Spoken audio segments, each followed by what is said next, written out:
learning how to solve numericals of simple harmonic motion, and this numerical asks that time period of a simple pendulum of a simple harmonic motion is 2 seconds.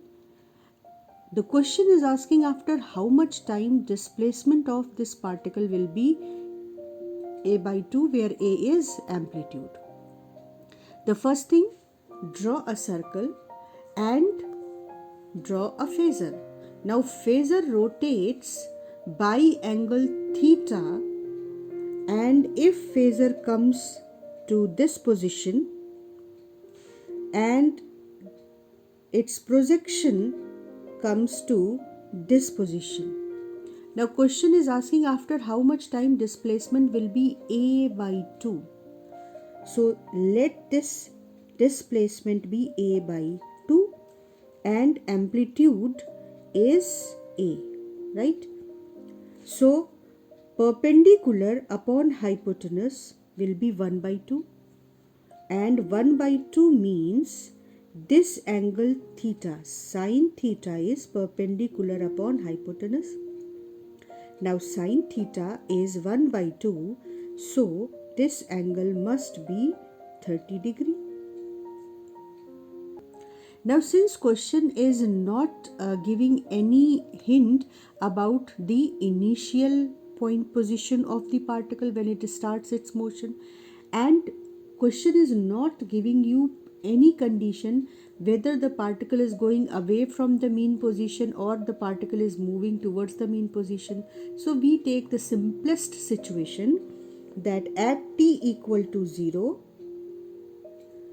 phasor is along the vertical axis and the particle is at its mean position, and first time when it reaches at this position, which is a by 2, then we just have to find the time when it reaches to this point first time. तो हमने पता किया कि theta की value है 30 और हमारा question solve. कैसे? थीटा की वैल्यू को आप रख दो 30 मतलब पाई बाई 6 और थीटा मतलब ओमेगा टी। ओमेगा मतलब 2 पाई अपॉन टाइम पीरियड और ये इक्वल है पाई बाई 6 के। पाई कैंसिल हो गया तो आपका टाइम आ गया t अपॉन 12।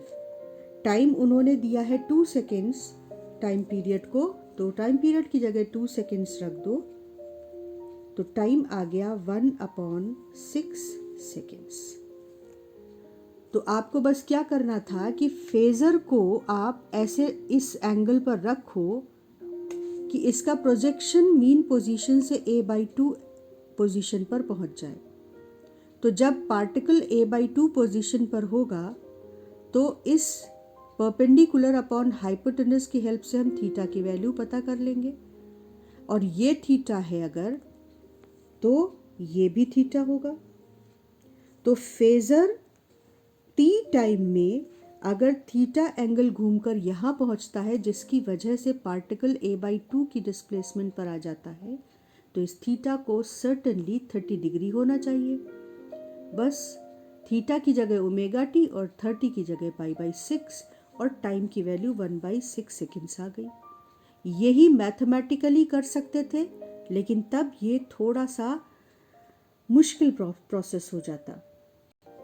मैथमेटिकली करने के लिए इक्वेशन लिखते, इनिशियल फाई को फेज एंगल को 0 ले रहे हैं, ओमेगा की जगह आप 2 पाई अपॉन टाइम पीरियड लिखते, उसके बाद y की जगह a by 2 रखने पर और टाइम पीरियड की जगह 2 सेकेंड रखने पर हमें ये इक्वेशन मिलती।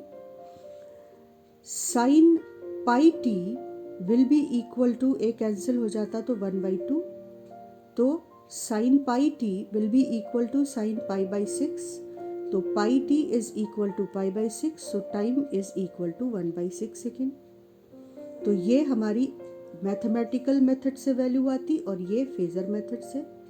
यहाँ पर 1 by 2 की वैल्यू साइन 2 पाई प्लस 30 की वैल्यू या साइन 2 पाई माइनस 30, दोनों ही केसेस में एंगल की वैल्यू 1 by 2 होगी।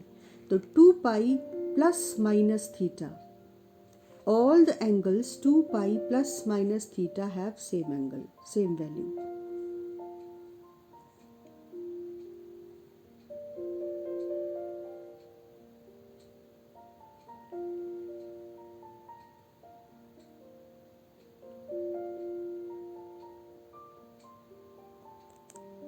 अब नेक्स्ट क्लास में हम पढ़ेंगे फेज डिफरेंस, और फेज डिफरेंस के केसेस में या थोड़ा भी मुश्किल सवाल एसएचएम का फेजर टेक्निक से इजीली सॉल्व होता है, लेकिन फेजर टेक्निक में शुरुआत में आपको लॉजिक पर अपनी पकड़ बनानी पड़ती है।